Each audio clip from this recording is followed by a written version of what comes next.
Bonjour, Maria-Annelle du Congrès virtuel EFT. Pendant le Congrès virtuel EFT, on reçoit beaucoup de mails avec des gens qui disent « l'EFT, ça devrait être enseigné à l'école ».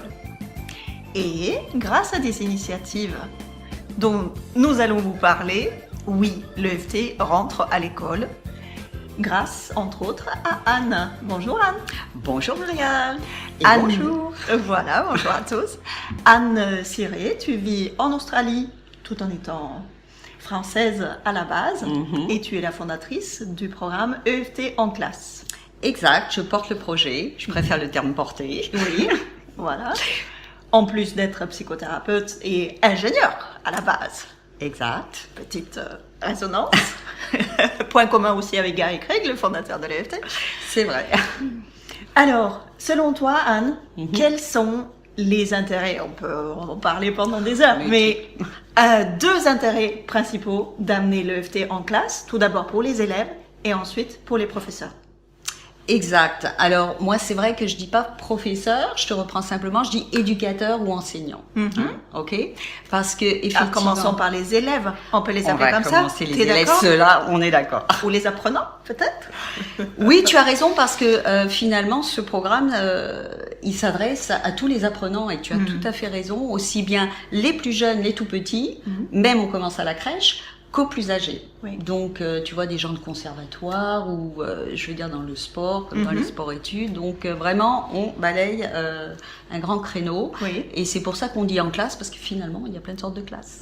Voilà. Tout à fait. Alors, le bien-être, si tu veux, qui peut être apporté finalement aux apprenants, comme tu le dis si bien, eh bien, c'est surtout de se libérer du stress, de l'anxiété, au niveau des apprentissages, parce que effectivement, on passe, je veux dire, bien du l'âge du bébé jusqu'à l'âge un peu plus adulte, par des moments de stress, d'anxiété que l'on va vivre aussi bien au niveau familial que dans carrément le lieu de l'apprentissage. Oui.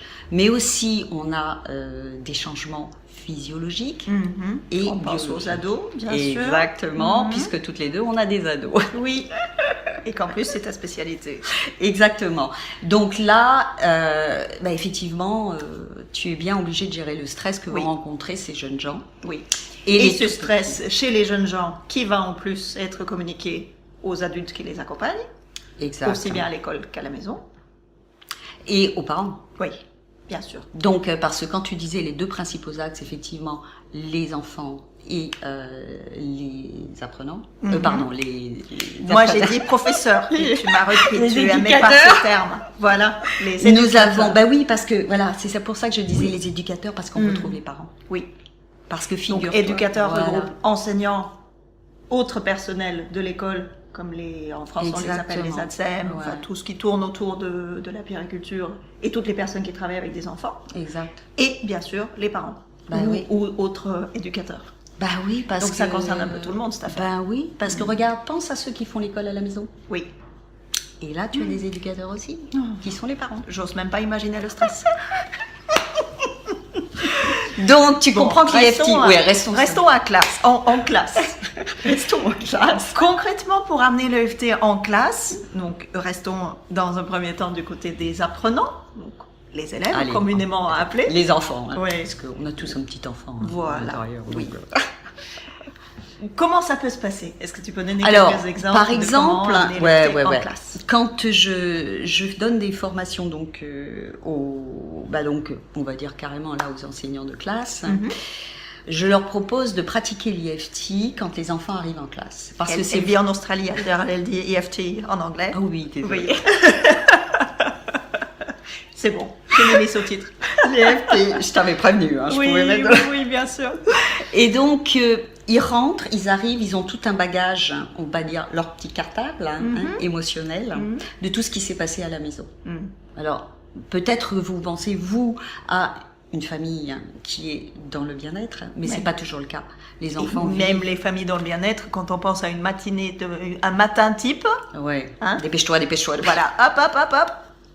On est déjà tous dans le stress le matin. Donc déjà, quand on arrive dans ce milieu pour apprendre, c'est sûr que oui. Exactement. Il y a déjà du stress.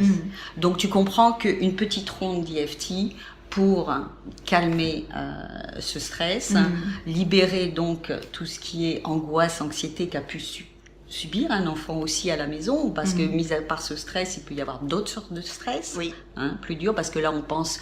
Il peut y avoir transport, il peut y avoir toutes sortes de problèmes dans la cour. Les parents divorcés, du harcèlement... Et pas mal d'autres problèmes psychologiques aussi que je ne veux pas énumérer forcément ici, mais il y a de quoi. On est d'accord, il y a du stress. Donc, ils arrivent, une petite ronde. On calme les esprits et surtout... on crée la cohésion en classe exactement, parce que comme tu le dis, c'est aussi un des outils au niveau de l'EFT. C'est de faire... de faire imaginer quand on a par exemple des tout petits qui font tous partie, on leur dit par exemple vous êtes tous les cellules d'un petit animal, alors souvent ils vont choisir un ours ou ils vont choisir un éléphant, et donc cette cohésion, et on entre en classe et on leur demande aussi quelles sont leurs émotions du jour, dans quelles émotions ils se trouvent, et là on peut tapoter. Ça, je parle des tout petits. On peut tapoter aussi pour que tout le monde retrouve une gaieté, qu'on soit prêt pour un apprentissage. Parce que qu'on soit présent, disponible, exactement, et en état d'apprendre. Voilà, parce que c'est le gros challenge que trouvent les éducateurs, c'est que les élèves, ils ont besoin d'être dans un bien-être pour apprendre au mieux. Donc voilà ce que peut favoriser l'EFT, un meilleur apprentissage. Alors après, on a au cours de la journée, tu as très bien, comment dire, connu de ça toi aussi, les périodes d'examen. Oui. On a tous les contrôles. Ah, là, on n'est plus chez les tout petits, heureusement. Non, mais les petits aussi. Assez vite, assez vite, ça arrive. Donc, on peut tapoter pour l'angoisse avant le contrôle et autres. Une petite ronde. OK ? La même chose après, parce que tu as des enfants. Ah oui. Et j'ai une anecdote pour toi, là, mon dernier passage en Nouvelle-Calédonie, où je suis intervenue donc dans une école, dans une classe de CE1, CE2.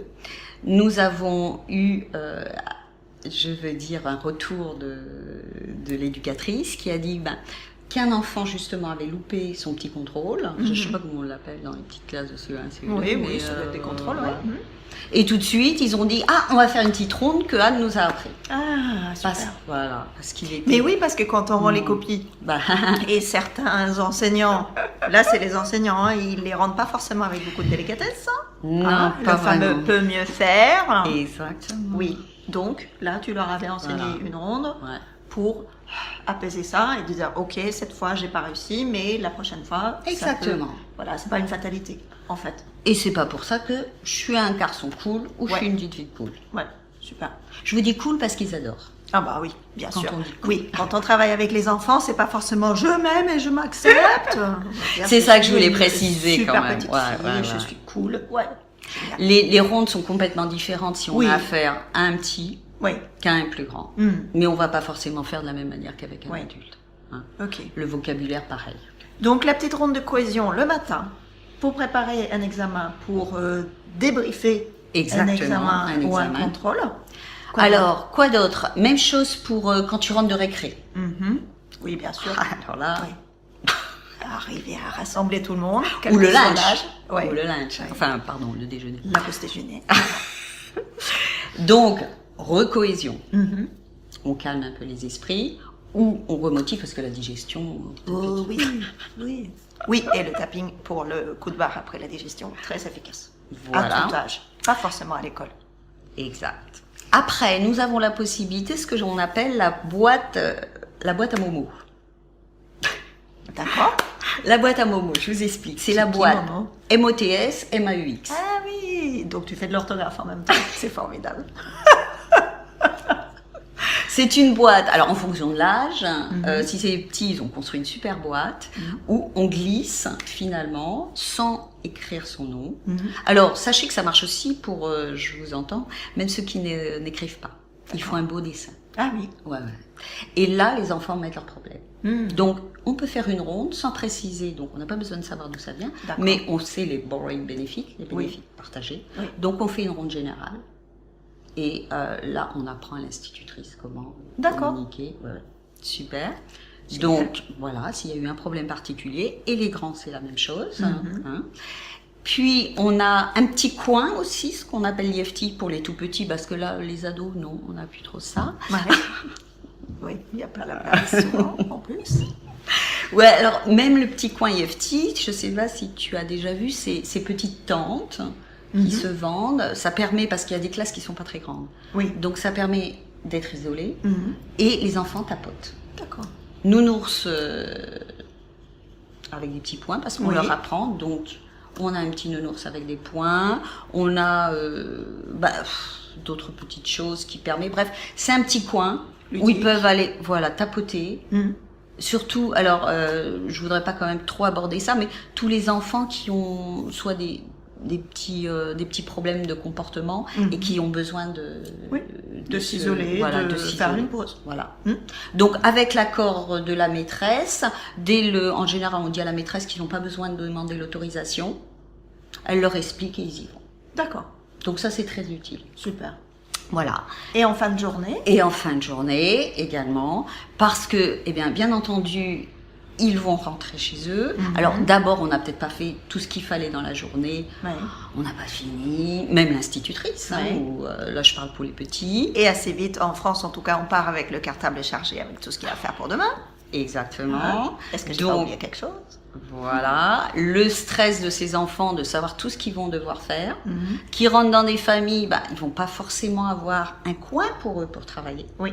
Parce que ça, on l'oublie aussi. Il y en a certains qui ont le privilège d'avoir une chambre, mais les autres non. Et puis, tous les devoirs, les révisions pour l'examen du lendemain, le contrôle du lendemain. Donc, une petite ronde. Plein de facteurs de stress. Voilà. Et alors, on inclut aussi quand même pour la situation familiale qu'on peut retrouver de l'autre côté. Je pense à des parents divorcés. Parfois, il y a un enfant, c'est la semaine chez le parent qui n'aime pas trop. Donc, voilà, on tapote. Donc, voilà à peu près, en gros. D'accord. Une journée type. Comment appliquer le FT à plusieurs endroits dans la journée. Oui, Génial. exactement. Et du côté des éducateurs, alors? Oui, on aborde ça ici. Parce que c'est très important. Bon, on travaille avec l'énergie, si vous ne le savez pas encore. Et alors là, j'interviens avec mon côté ingénieur, parce que comme ça, s'ils ont des doutes. Oui, très bien. Et mon bâton, le stick énergie, pour leur prouver qu'on est qu'énergie. Oui. Alors Maria vous en parlera peut-être un autre jour, je sais pas. Et donc... On peut le montrer. Ah, voilà, Maria va nous le montrer. Vas-y. Alors, tu fais. Hop, et je donne la main de Maria. Waouh! Il y a de l'énergie. Il y a de l'énergie. On passe entre nous. Je peux vous assurer que même les adultes adorent ça dans les formations. C'est vraiment une preuve qu'on a déjà un truc qui circule. Oui. Donc vous comprenez bien que quand l'enseignant arrive en classe, qu'il est complètement stressé, parce qu'il a le droit d'être stressé par sa situation familiale lui-même, ou les transports pour venir, la même chose, ou la classe qu'il va retrouver, il n'a pas forcément envie de cette classe. Et ben oui, parce que et comme tout le monde, des fois, il a la chance de cumuler tout ça. Exactement.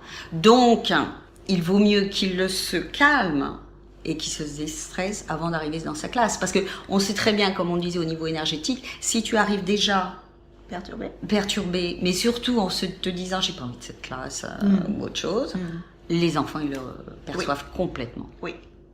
Je pense que vous avez la même chose quand vous arrivez au travail. Bien sûr. Je vais retrouver ce collègue-là ou autre, et tout de suite ça se ressent. Oui, tout à fait. Donc l'apprentissage sera pas facilité. Parce que si l'élève sent déjà que l'éducateur est stressé, ou qu'il n'a pas envie d'être ici avec eux. Oui.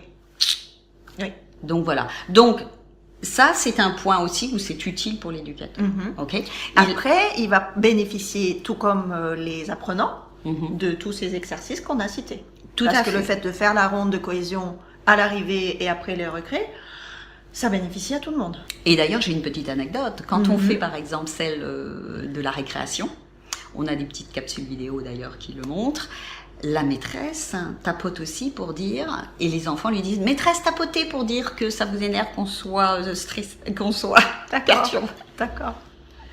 Génial. Oui. Donc il y a vraiment de l'humour. On peut avoir jusqu'à 30 petits agents qui nous rappellent de tapoter. Exactement. Ouais. Donc, il y a un partage et finalement, il y a une libération de la parole Oui, qui est important. oui. Et Et ça... aussi le fait d'apprendre le langage Ouais. des émotions, de les identifier et d'en parler. Exactement. Hmm. Et ça, c'est une grande part du programme, la gestion des émotions, mais surtout, on Oui. apprend les émotions. Oui. Parce que finalement, les petits ne le savent pas. Hmm. Contrairement à ce qu'on pense, ils n'ont pas notre savoir. Non, bien sûr. Bon, un ado peut-être plus, mais moi, je vous assure que même les ados, Oui. ils l'ont pas plus. Et quand bien même il aurait, Hmm. encore faut-il le mettre en application et vraiment en parler. Tout à fait. Hmm. Et quand on préparait ce petit entretien, Ouais. tu m'as parlé d'un troisième effet qui se coule. Ah oui, l'effet qui se coule. Hein. Et là, ce sont les parents. Hmm. Alors, pas simplement quand on vous disait l'éducateur parent, c'est que quand les enfants rentrent à la maison, et surtout pour les tout petits, Hmm. alors là, ils veulent à tout prix leur apprendre l'IFT Ah mais oui, aux parents. oui. Et vous avez quand même beaucoup de parents qui sont intéressés par toutes ces thérapies alternatives, si on peut dire, hein, au Mais niveau de je pense gestion que des la émotions. plupart des parents s'intéressent à tout ce qui peut leur faire du bien à Mhm. eux et à leur progéniture. Et c'est sûr que oui, l'école, c'est quand même un énorme chapitre dans la vie familiale Oui. pour tout le monde. Je pense à certains coups de fil. Oups, c'est l'école qui appelle. Qu'est-ce qui s'est encore passé? Exactement. Ou je réponds en tapotant. Donc oui, bien sûr, il faut que tous les parents et tous les éducateurs en tout genre puissent avoir cet Tout à outil fait. à portée de main et au bout des doigts. Et en anecdote, je peux t'assurer que même quand je fais des ateliers dans les classes d'ados, donc en lycée, ils rentrent chez eux, Mhm. ils en parlent à leurs parents. Oui. Ce qui m'a surprise la première fois, parce que tu sais que les ados, en général, sont Oui, pas trop... la communication ado-parent, ouais, c'est pas trop. toujours celui-là. Exactement. Et on a quand même du coup des retours de professeurs qui nous disent « Ah waouh, je voudrais apprendre ça aussi. Il m'en d'accord. a parlé, il était content. Ouais. Et pour les petits aussi. Parce que effectivement, quand on l'apporte dans l'école, hein, pour les tout petits, on est obligé de demander donc l'autorisation aux parents. Mhm. Hein. Donc ils en entendent parler aussi, Oui. puisqu'ils doivent signer donc une autorisation. Mhm. Et tout de suite, ils ont aussi envie de venir participer aux Oui. ateliers. Donc c'est bénéfique à tous les niveaux. D'abord, l'enfant rentre plus décontracté, il l'apprend aux parents. Donc, comme tu dis, c'est aussi l'effet qui se coule, mais c'est Oui, l'effet de propagation. oui, tout à fait. Et nous, on a des parents qui nous demandent du coup après d'être formés ou d'un atelier Bien sûr. pour le pratiquer aussi Oui, avec leurs enfants Oui. à la maison. oui. Et c'est vrai que l'usage familial Mhm. de l'EFT peut s'apprendre très rapidement. Tout à fait. Ça fait pas, c'est pas un atelier qu'on devient un praticien, hein, on est d'accord. Non. Mais pour le faire pour soi et pour ses enfants et ses proches, ça s'apprend très vite. Tout à fait. Et là, d'ailleurs, nous, on a quand même une directive qui est très importante. C'est pratiquer l'IFT simplement pour baisser tout ce qui est douleur physique et émotionnelle. Oui, C'est-à-dire tout ce qui est stress, anxiété, angoisse, hein, tout autre bagage finalement. Ou, parce que ça, je veux quand même le préciser, c'est que dans la cour de récré, il y a des petits problèmes physiques des fois. oui, Celui Bien qui sûr. tombe, bien sûr. Les les petits bobos. petites bagarres, on se Voilà. chamaille. Donc, Tu n'es plus ma copine. Oui, donc ça, eh bien ça permet de baisser la douleur. oui. Et les enfants ne demandent pas des explications pendant des heures. Non. Ils n'ont pas besoin d'atelier. Ils eux. n'ont pas besoin. Ils On sont... leur montre une fois et après ils se le font Complètement. entre eux. Ils le ramènent à la maison. Ouais. Et oui, c'est un excellent vecteur. Et donc, vous avez aussi à disposition et qu'on donne finalement aux enseignants, que ce soit pour les tout petits ou les plus grands, des livres. Oui. Parce qu'il commence à y en avoir Oui, chic, de plus en plus en français, oui, et qui peuvent être lus à l'école oui. ou à la maison. Mhm. Je veux Oui, dire, parce que le FT c'est simple comme un jeu Mhm. d'enfant et c'est très ludique. Donc, La ça baguette se magique. transmet magnifiquement bien. on leur apprend qu'ils ont 2 doigts, que ce Oui. sont des magiciens, Oui. comme Les Pratias le dit. comme Diète, voilà notre Non, on va te oui, montrer notre comment. magicien de voilà. Le La magicien baguette magique. Et des quand enfants avec voilà, la quand on leur dit que ce sont eux-mêmes des magiciens et qu'ils ont leurs 2 doigts pour être une baguette magique. Donc, c'est pour ça, quand ils J'imagine arrivent à la qu'ils maison, oreille, oui. ils disent, on est magicien, Oh, maman. Et Ou maman, papa, on va faire de la magie aujourd'hui. Oui. Voilà, en gros, Ouais. parce que bien le programme, ça serait beaucoup plus long à t'expliquer, hein. Il y a Bien des sûr. formations de Mais plusieurs jours. ça montre déjà quelques portes d'entrée Voilà. pour amener l'EFT en classe. Et que c'est tout à fait faisable, et que déjà, à travers le monde, il y a beaucoup d'écoles qui le mettent en pratique. Oui, Je veux dire que moi-même, je me suis formée spécialement pour tout ce qui est en classe avec le docteur Peter Stapleton, qui est donc chercheuse à l'université de la Bond University en Australie, qui vraiment fait ses recherches oui. pour... Et il commence à exister des recherches scientifiques, Ah, aussi des complètement. études Ouais. sur les résultats. Je pense à cette expérience en Amérique du Sud aussi, où on a vraiment mesuré beaucoup de détente, beaucoup de disponibilité en classe, juste avec les petites rondes du matin, il me semble, dans cette expérience-là. Ouais. Donc, c'est vrai, l'EFT devrait être enseigné à l'école. Et T'es d'accord? il est enseigné. Et ça arrive. Ça arrive de plus en plus en Oui. France. Et c'est très bien. Oui, De la même façon que la méditation, ou du yoga, oui, ou la d'autres, sophrologie. voilà. Oui, Et donc, mais l'avantage quand même, moi je tiens à le préciser dans l'EFT, c'est qu'on retrouve un petit tout ça. oui. Ça, Et c'est aussi ouais. le grand avantage, l'autonomie. Alors oui, c'est que c'est vrai, j'avais oublié de préciser ça, c'est que par rapport quand même aux autres outils, c'est facile à apprendre, Oui, c'est ludique, et je vous assure que moi quand je fais mes ateliers, je le fais toujours avec beaucoup d'humour, les enfants adorent ça, oui, mais ils l'emmènent avec eux. oui. Ils n'ont pas besoin d'adultes. Il l'emporte partout. Voilà, ils le font partout. Et ça, c'est cet avantage quand même. Ils deviennent autonomes. Oui. Ils ont un outil pour eux. Mm. Ça ne coûte rien. Et c'est ludique. Merci Anne pour ces clés. Ben, c'est avec moi qui te remercie. Et bien sûr, vous pouvez aussi découvrir et redécouvrir, approfondir l'EFT à travers le congrès virtuel EFT. C'est une fois par an et c'est maintenant. Alors profitez-en. Oui. Et c'est bien que tu fasses ça, Maria, parce que ça demande à être propagé. Oui, Et je crois que grâce à toi, déjà... c'est le but. Qu'est-ce que tu dirais à quelqu'un qui hésite à faire de l'EFT? Waouh, quelle question. Moi, qui hésite, on n'a pas besoin d'y croire, comme disait Carrie Greg, pour essayer. Ça ne vous fera pas de mal. Try it on everything. Essayez-le Exactement, pour mais vous. ce qui est vrai. Ce qui est Faites-le. vrai. Ouais, Ouais. complètement. Donc, je vous conseille, essayez pour ceux qui n'ont pas encore essayé. C'est simple, ludique, facile. C'est ça. Ça s'emmène partout. Alors, Rien pourquoi d'autre s'en à priver? Merci Anne. On se C'est moi retrouve qui au te congrès. remercie. Et je vous dis au revoir aussi. Merci à tous. Au revoir.